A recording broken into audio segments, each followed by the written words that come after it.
Hi, my name is Mike, and I'm here to read a comic. And today's comic is Superboy, starring the Legion of Superheroes, issue number 219, dated September 1976. Yeah. I didn't confirm that, but I'm pretty sure it's 76. This is a comic that I had a great deal of fun with. If DC were producing more stories like this, their reputation and sales at the time would have been much better. There's a lot of adult concepts going on in terms of emotions. We see the cover here, kind of a nice use of pink here. We see Superboy as he's rushing toward the Fatal Five, who had already, it looks like they already knocked out a couple of their members, Brainiac 5 and Shrinking Violet, both of whom do play prominent roles in this story, particularly Shrinking Violet. The cover is by Mike Grell. It's a pretty good cover. Mike Grell is a good artist. I mean, he was a Neil Adams clone, but he was a good clone. And yeah. And we see the Fatal Five. We see leading the Fatal Five is the Emerald Empress. She plays kind of a small role in it, but it nevertheless is kind of fun. And I believe the title of this is The Plunder Ploy of the Fatal Five. Before I get to the story, though, take a look at this ad, Hostess Twinkies. In the back of these boxes, they would have these baseball cards, these pseudo baseball cards. And the thing is, you kind of like had to use the scissors to cut them out, but that just made the edges look horrible. And it was always a problem for me because I loved those baseball cards, but I hated cutting them. Okay, we see Steve Garvey, Joe Morgan, Carlton Fisk. Yeah, those are the big guys at the time. So we go into the story. The Plunder Ploy of the Fatal Five. It opens up with the Persuader, one of the members of the Fatal Five, breaking into some type of complex and being greeted by a rush of Legionnaires. We see Superboy, Lightning Lad, Colossal Boy, Montel, Shrinking Violet. So all of them are rushing toward the Persuader.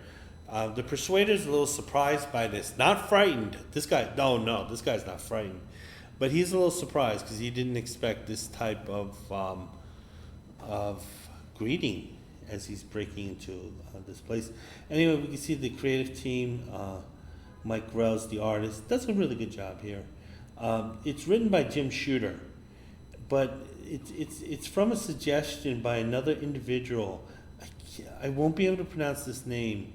Ken Klazak? Yeah, I'm terrible with Slavic names.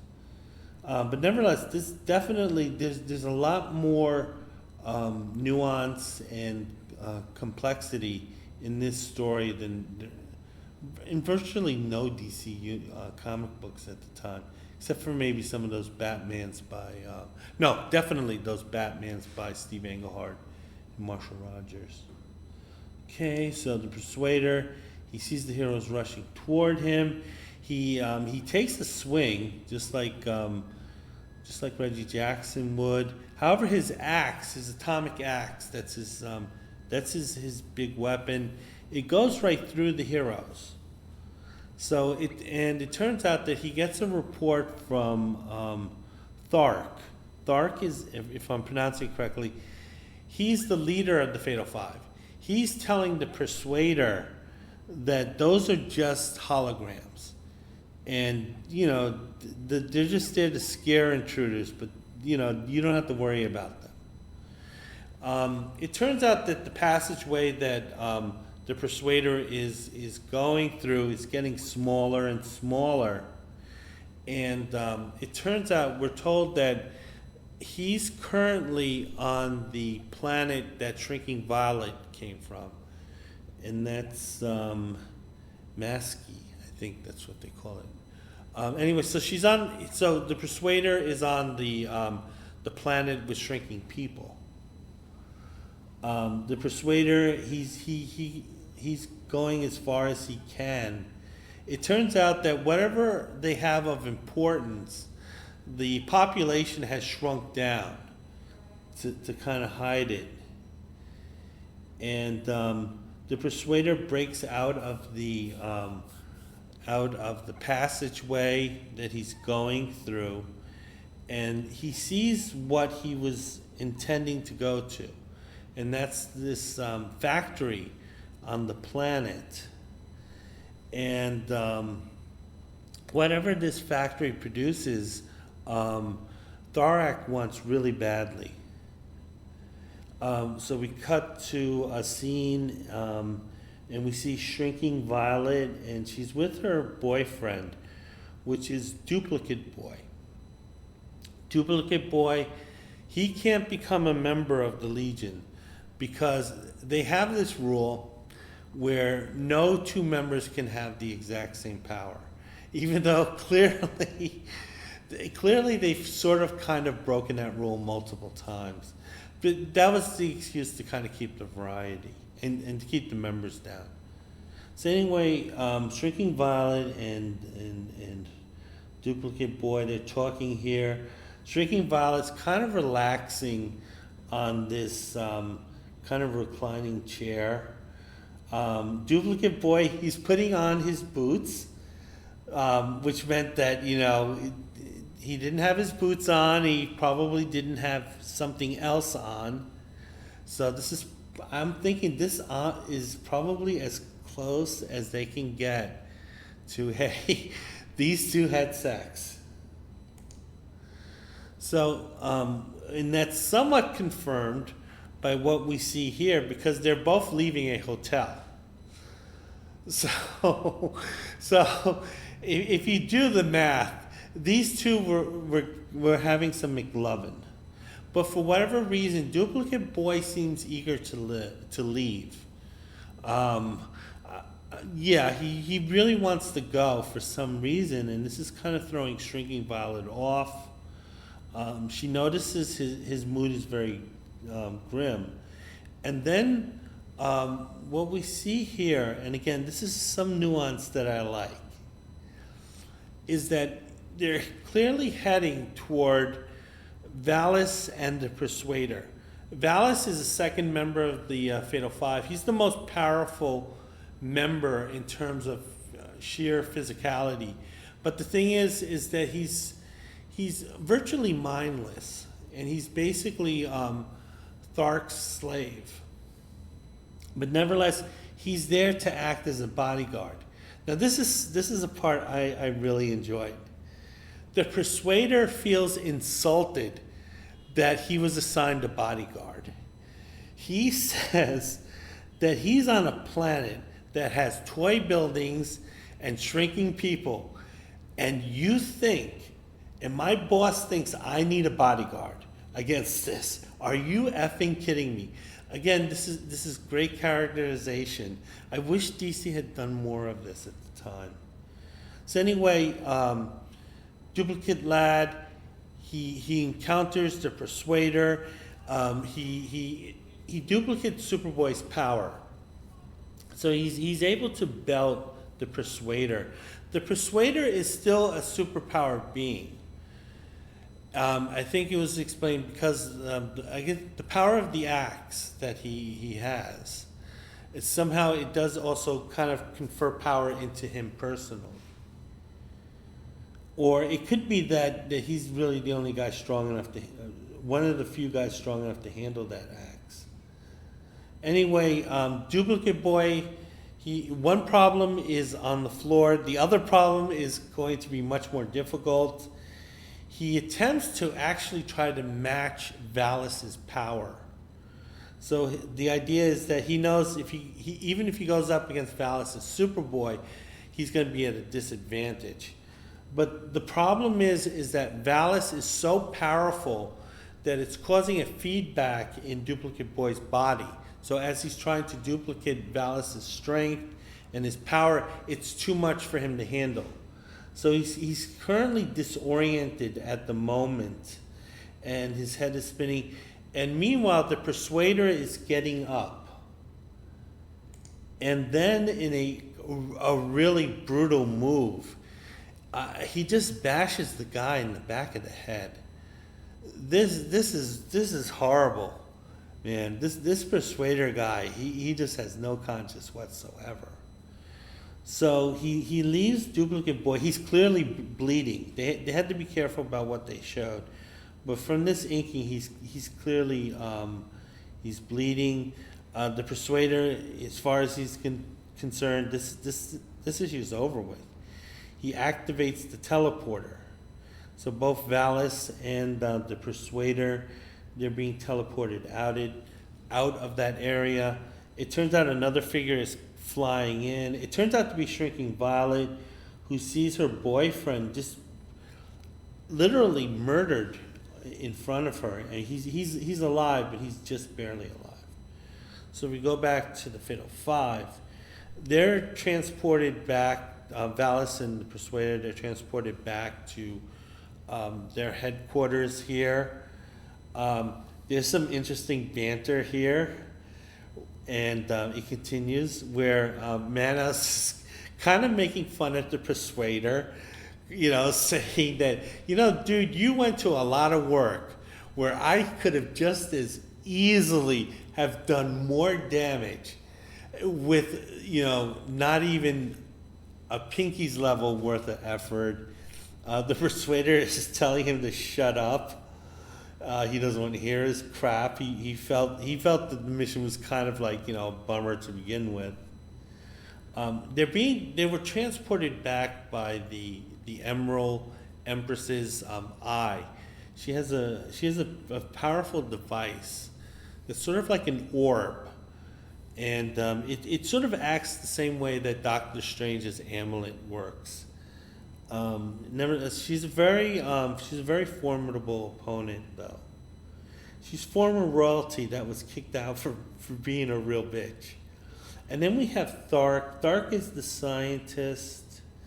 He's the leader. He's the guy who was split in half. He's half human, half robot. I talked about him in the first comic I reviewed when I was really inebriated. So anyway, they're back, and again, you see this sort of like petty bickering and mutual loathing between the characters. Persuader is pissed off that he had gotten interference from Legionnaires, and Thark is fighting back, saying, "Listen, I'm brilliant, but I can't read the future. I can't tell you what the future is going to be." Manos is concerned about the Legion getting involved because Duplicate Boy is sort of a friend of theirs. So he's saying, listen, they're going to be looking for us. And the Fatal Five is fine with this. They're saying, Thark is setting the tone here. He's saying, I would have preferred for us to go ahead with our plan in quiet, but if these guys want to fight, God damn it, we're going to give them one. So Thark is accepting the fact that they're going to have to face these guys. The other members it's just fun to them. Emerald Empress sort of has a crush on Superboy. So and the Persuader is saying, hey, we'll capture him so you could put him on a leash.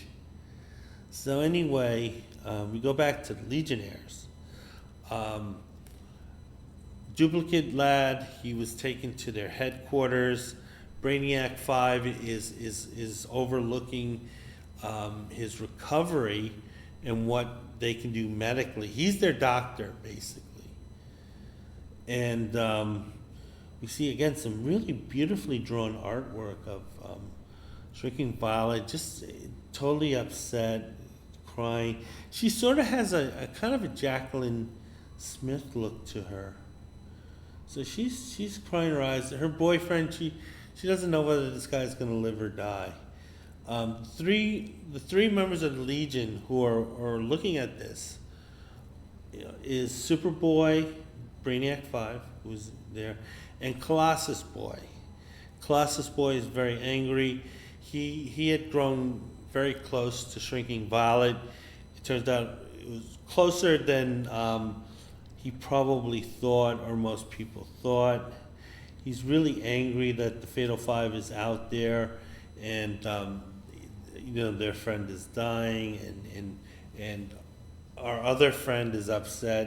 And that's the one he was mostly focused on. So Colossal Boy walks off. Superboy notes that he feels stronger about Shrinking Violet than almost anyone else. So he's kind of saying, I kind of know he has a crush on her. But Brainiac 5, he's playing sort of the all Legionnaires' lives matter, saying, listen, we're all angry. We all had to see our friend. And but nevertheless, we got to look at the bigger picture.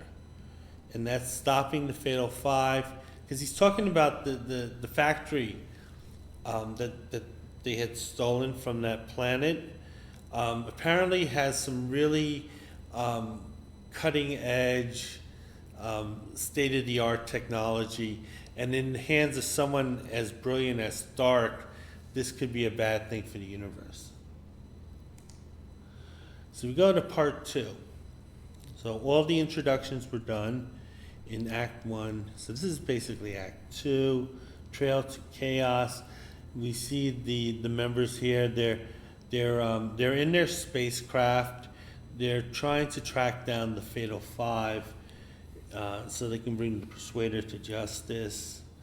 It turns out they're kind of figuring out how Thark got out of that predicament in issue number 203. In 203, his electronic brain was removed. So, and I think it ended up being destroyed at the end. So they're wondering how he was able to, I guess, reanimate himself. And it turns out that it was the Persuader who broke him out. And Thark had already had a kind of contingency plan where he would have a medical android. He would have a robot that would be able to doctor any damage done to his mechanical side. So it seems obviously that this mechanical doctor was able to replicate the robot half of his brain. And they're actually saying that it might have made him smarter. So anyway, these guys are freaking out. However, Shrinking Violet is thinking that, this guy's smart. If he's smart, then maybe he can figure out something. However, what's her name? Light Lass. And she eventually became Lightning Lass.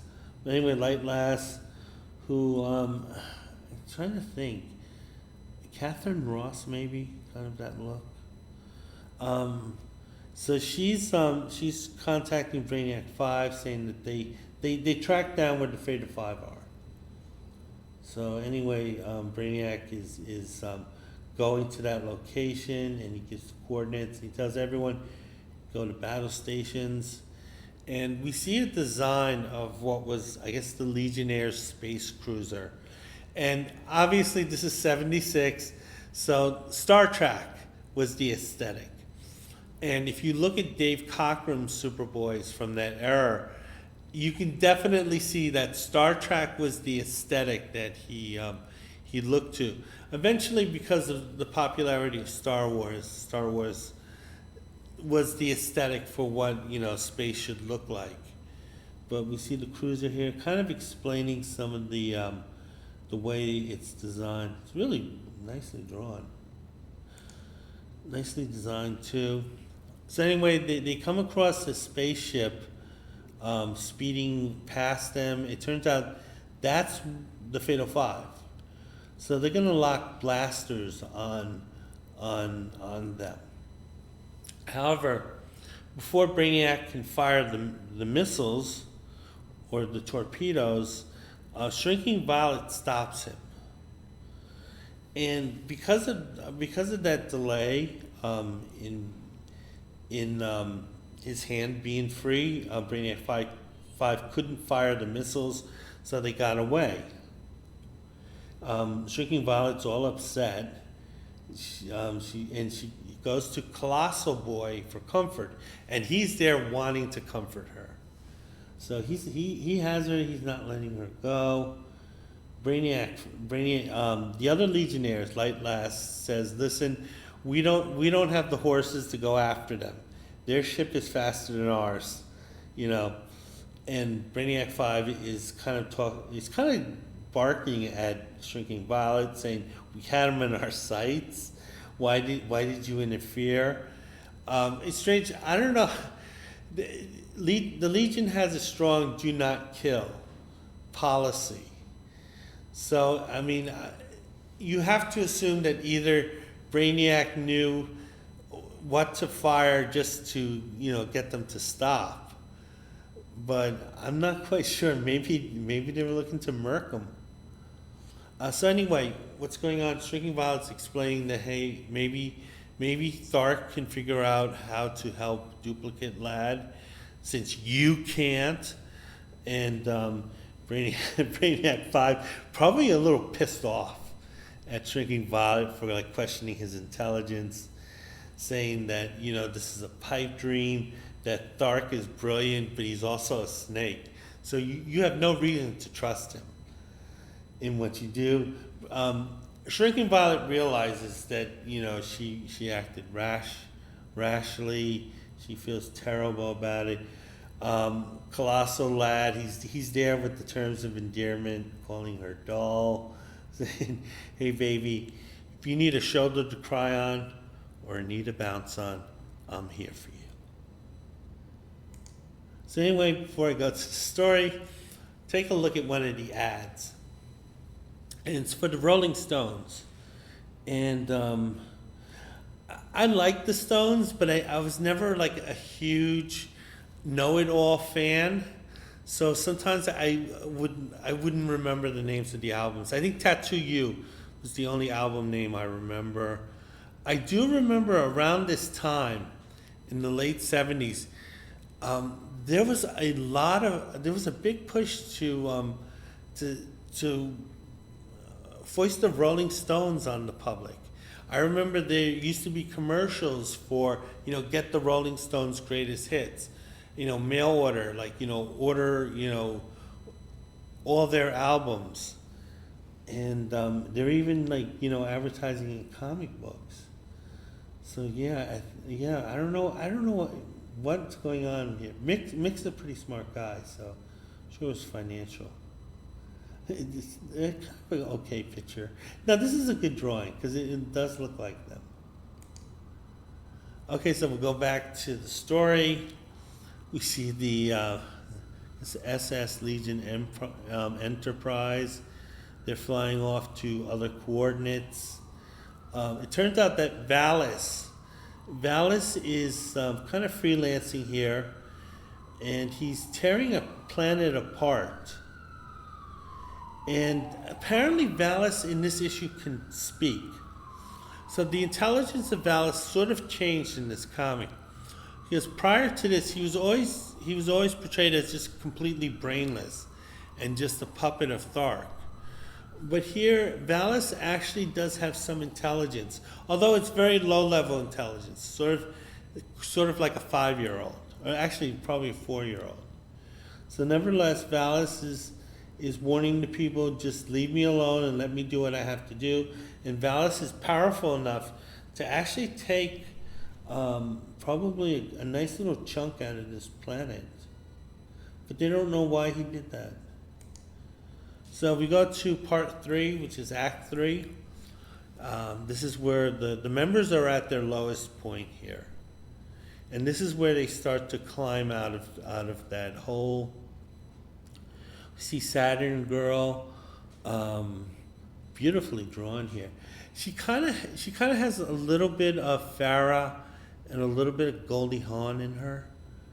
So anyway, she's looking at the medical data. She's looking in on Duplicate Lad, and she comes across an idea, basically to give him a form of immunity, So she wants to use his own immune system to solve this problem. And he can do this if he turns on the Superboy duplicate power. So if he duplicates Superboy's power, he'll also duplicate Superboy's immune system. And they call it so he go back to basically being Superboy. And apparently he does have recuperative powers, which does make sense because even though Superboy is quote unquote invulnerable, nevertheless we've seen him bruised. So there are people who are powerful enough, maybe not to kill him, but they can certainly blacken his eye. So anyway, Saturn Girl, she's going through Duplicate Boy's mind. It's very hard for her because he's comatose. So a lot of the pathways that maybe she's thinking she could find, they might be closed off to her because you figure that his brain activity is probably pretty low. Also, he's going through random thoughts, like you can see him kissing Shrinking Violet, and she can feel how strongly she feels about him. I don't know if she found out about that hotel, but nevertheless, anyway, Saturn Girl is fine. She's tired, but she felt like she did it, or at least she tried, because she's not sure whether she'll succeed. But she gave it her best shot. Again, beautifully drawn. Then we go to the spaceship, Brainiac 5, Superboy. They're talking. They're trying to figure out what the Fatal Five is doing, because they're doing all these random things, but they can't put it together.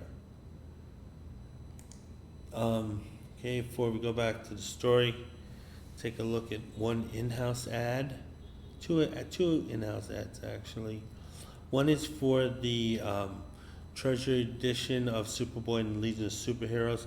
That was a reprint from the 1960s. I remember enjoying that.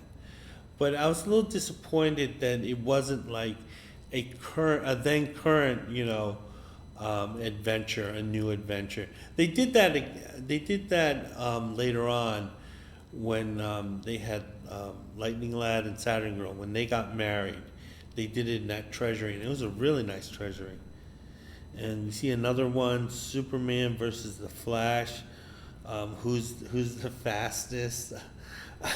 I kind of remember enjoying it, even though obviously this is not what they should be spending their time doing. These two, having this pissing contest. So anyway, although I will say this really does prove Superman is a dick, because Superman pretty much is the most powerful entity in the universe, and the Flash just wants this one little thing. He just wants to be the fastest man on Earth. He just wants that one little thing, and Superman is like saying, "Fuck you, dude! I'm gonna try to take that away from you." So, yeah, Superman is a dick. Okay, so we go to some in-house ads for some TV tie-ins that DC had. One was with Shazam and ISIS. That's when there was the live-action show. And I remember reading actually some of these ISISes. They weren't actually that bad. There was the Welcome Back Carter comic. That's a show that does not age well. I loved it then, but even I recognized the comic was terrible. And there's the Super Friends. I never liked the Super Friends. I never liked the Super Friends in comic books. I loved the TV show, but even then I knew that was a very simple and simplistic kind of Silver Age stories, and I did not want those stories in the comic books. Because I did one in Adult Batman. We go back to the story.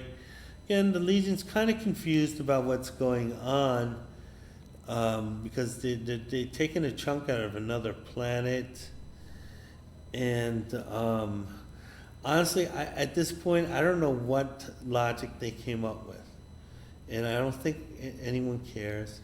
So then we see the Emerald Empress, and she looks like she's in a Roman spa, and she is just having the time of her life. You know, she's going back to when she was royalty on her original planet before they kicked her off of it. And Superboy bursts in, and the first thing he does cover the eye. So that's definitely her most powerful weapon. So by having that tied up, the Empress can't use the weaponry, but nevertheless she's not afraid. This chick has balls. Anyway, she orders her android helpers, the spa helpers. She orders the spa employees to attack Superboy. Some of them are armed with swords. So he's fighting. So Superboy's fighting the androids. He notices something strange, in that they're not particularly formidable. We learned that actually in another page, because he's kind of mopping the floor with these guys. And we see Lightning Lad and Montel. They're two very powerful members. They're gonna go up against Valis. Lightning Lad kind of does an attack from behind, and he tries to attack Valis's brain with an electrical shock. It's not having any effect on him. Lightning Lad to me kind of always gave off like these Biff Tannen vibes, even though I know he wasn't really written that way. I just always thought of Biff Tannen and those type of bullies when I saw Lightning Lad. Montel, he's going to go for a frontal assault. He notices Valis is reaching for something, so he's going to try to swoop in and grab it before Valis can. However, Montel finds himself trapped. So actually he's in the grip of Valis. So Valis has this device and Montel, and then he starts shaking it, and it's really loud, and it's bothering Lightning Lad, because he's finding this like deafening. So these two heroes are kind of like, you know, in a stalemate. Then we see our last two heroes, and this is detail that I love. It's Sunboy and Light Lass, sorry, Sunboy and Light Lass, and she's flying in with some oxygen equipment. And the reason they need oxygen equipment is that Manos comes from a planet where breathable air to him is this poisonous, you know, smog fest. So the thing is that, and that's why he always wears that helmet with kind of that darkened look, because that kind of foul, poisonous gas is breathable to him. And in the same way we would react to poison gas, he would react to, you know, breathing our air.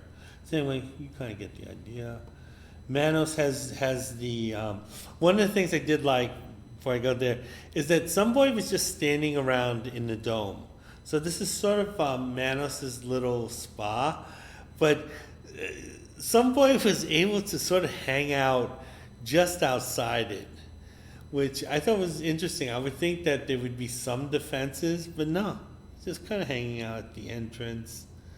So they go in. Manos catches them by surprise, because obviously he can see in this environment. The other two can't, because the gas is so thick that it's kind of like this smogish thing.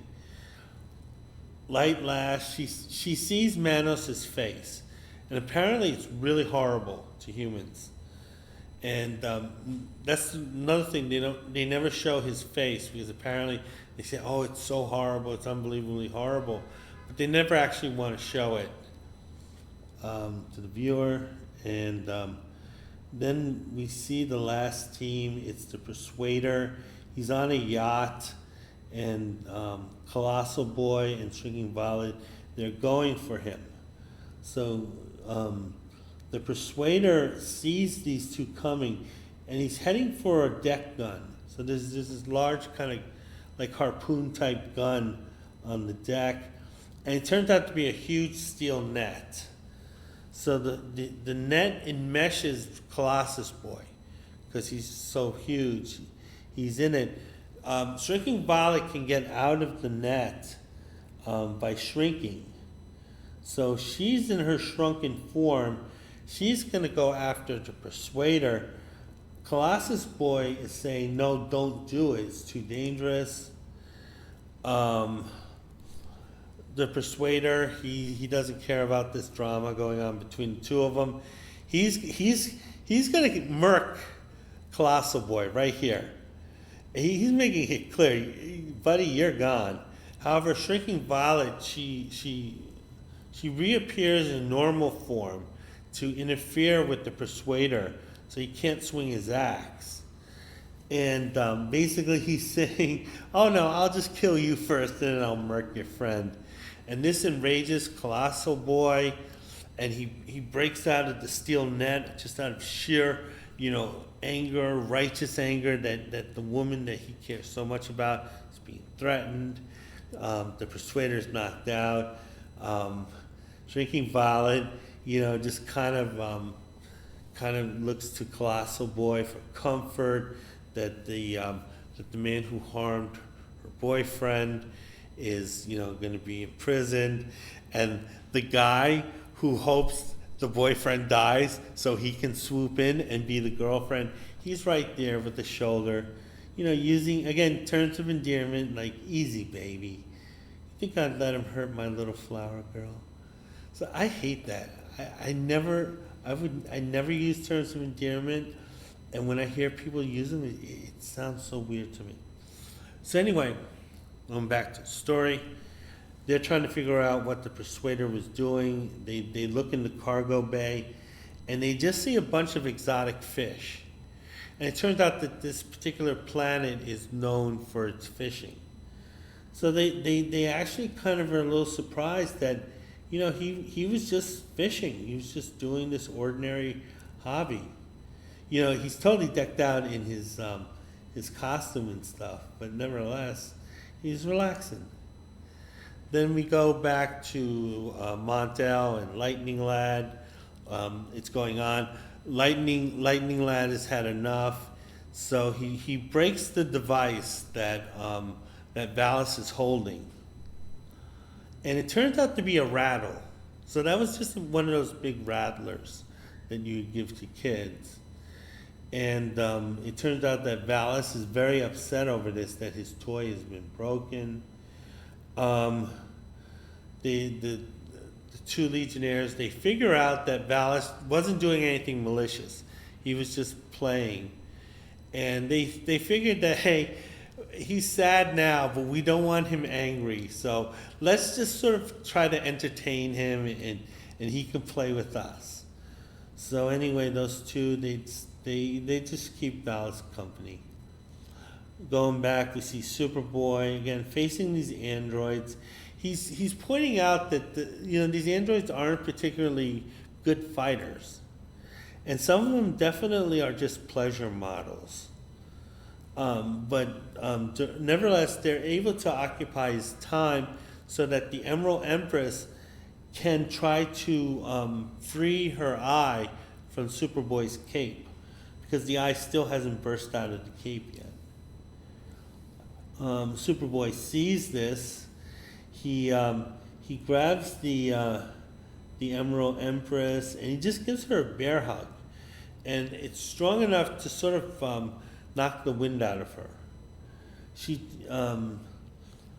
tries to put a move on Superboy just before, kind of like offering loving for a tangible favor, and I guess Superboy's not buying it. He says, "Listen, I'm still a virgin." So anyway, we go and we see Manos and how he's doing.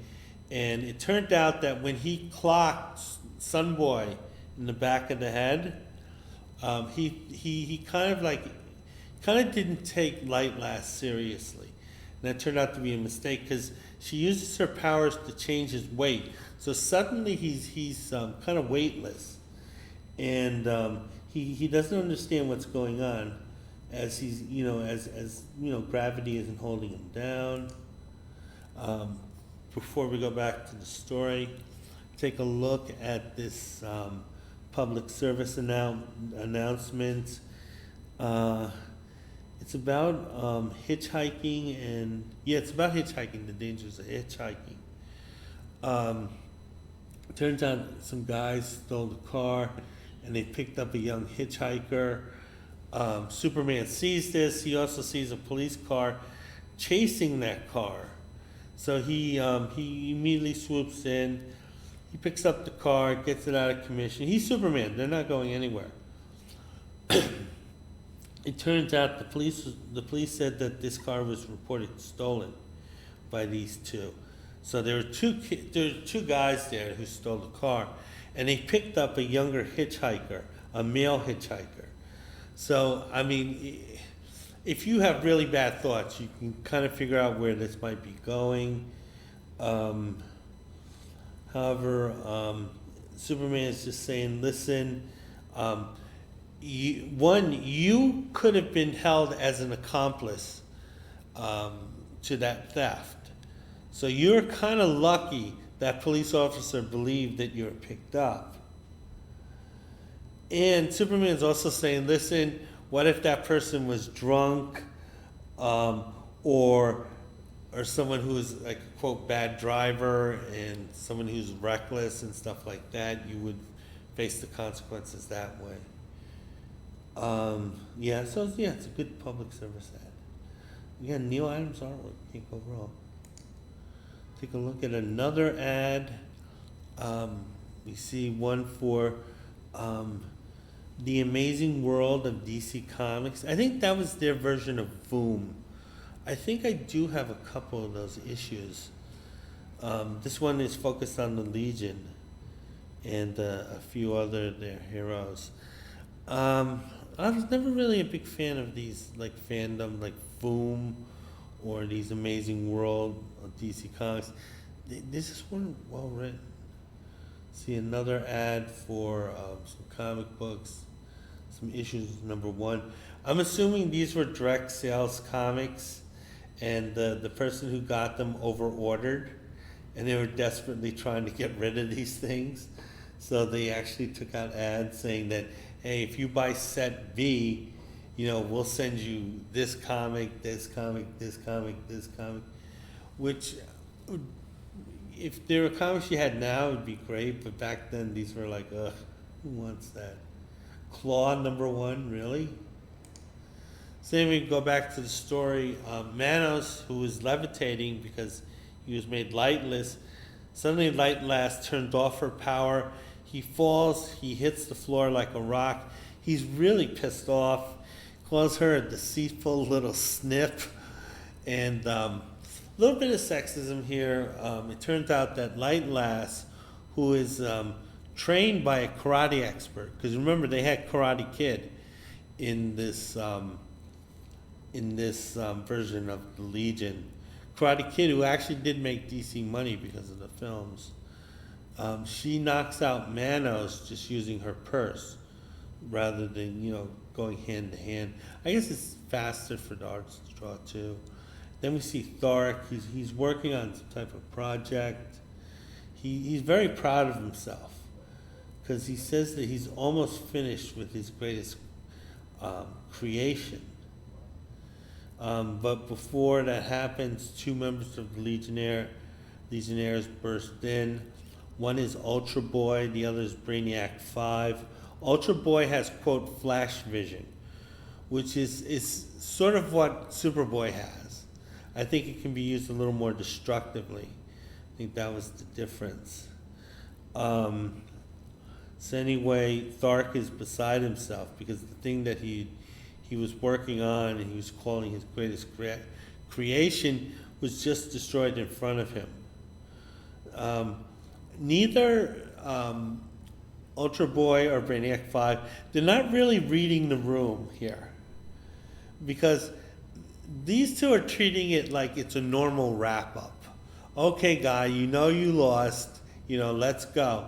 But the thing is that Thark is taking this personal, and he's telling them, when we used to fight, it was always business, not personal.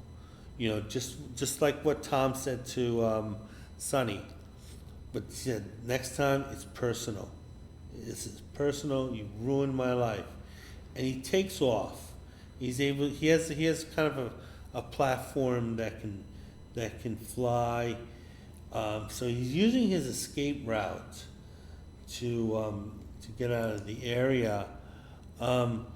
It turned out that the platform that he was on was too fast for Ultra Boy.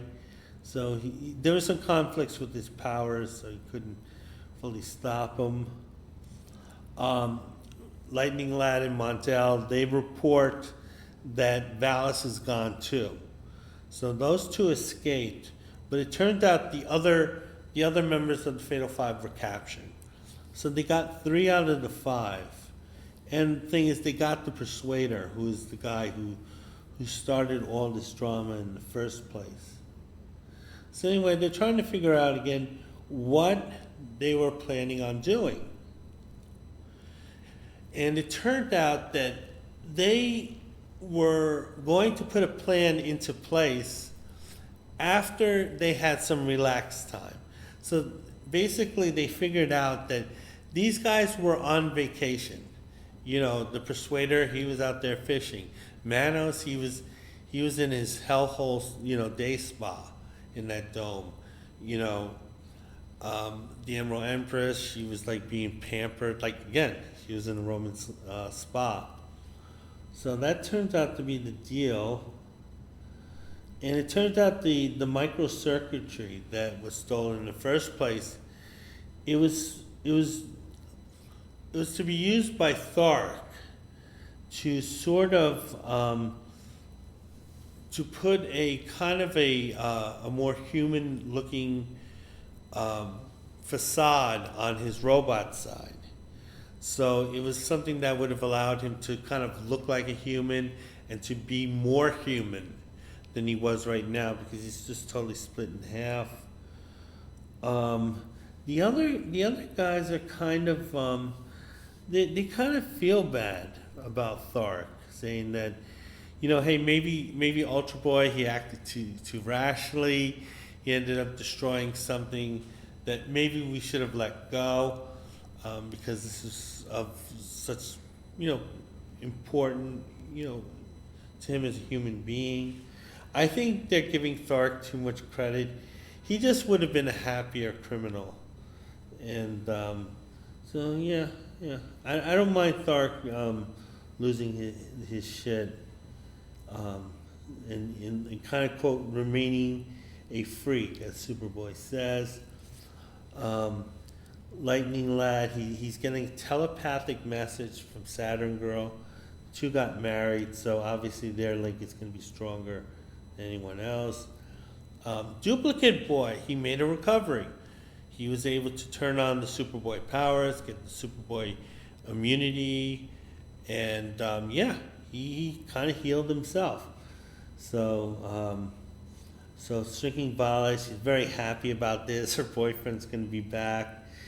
And we see the others, they're celebrating, except for 2 figures. One is Colossal Boy, the other is Superboy. And, Colossal Boy, he was, let's be honest, he was counting on that other guy kicking the bucket. Didn't happen. And he's just kind of a little down. And Superboy's just looking at him. I don't know if he's looking at him like, hey, bro, I feel for you. I really feel for you. Or he's like, dude, man, you're really creepy. I think it's the latter. So anyway, that's the end of the story. This was a really good story. Had a lot of fun with it. The super talk, the Legion letters page had an interesting model. What they would do is they would never print full letters, and they would always print sort of parts of the letter. But the thing is that if they use part of the letter, they still put your name and who, your name and address. And there were people who would write into these comic book titles literally just to see their letter printed. And so the editor of Legionnaires decided to take advantage of this, saying we'll put as many of our fans' names in our letters and just have them say, well, have a little portion there, and then they can have those sales. I think they're talking about issue number 216. That was the one with Tyrock. Tyrock was not a good hero, and I think actually they might. I think someone did call them out. The issue had some kind of racist subtext because one of the things is that black people were so frustrated being with white people that they went to their own separate island and completely disappeared. And people noticed that, people who are racist kind of think that way. And I think a couple people kind of noticed that, but it's hard because they only show partial parts of the letter. Okay, so the talk is about Tyrock. They're talking about the new Legion leader of the Legion. They allow the fans to vote, and whenever Superboy wins, they immediately disqualify it because Superboy, who usually gets the most votes, he's only a part-time member, and he got 87 votes, and Wildfire got 65 votes. So he was like kind of a new character then. So now he's going to be the Legion leader. Element Lad, he got 38 votes. He's powerful. Montel got 37. He already was a leader. So Tyrock, the new Legionnaire, he got 31 votes. So yeah, people did like him initially. Brainiac 5 got 28 votes. Lightning Lad 23, Timberwolf 23, Karate Kid 22. The Karate Kid made DC a lot of money. Yeah, and a few others. I think Princess Projectra has 4 votes, and Lightlass has 4 votes. So yeah, Starboy has 5 votes. So these are kind of like the low-level fruits. Okay, so that's it. It's my review of Superboy and starring Legion of Superheroes, issue number 219. And I hope to have more reviews up soon. Bye.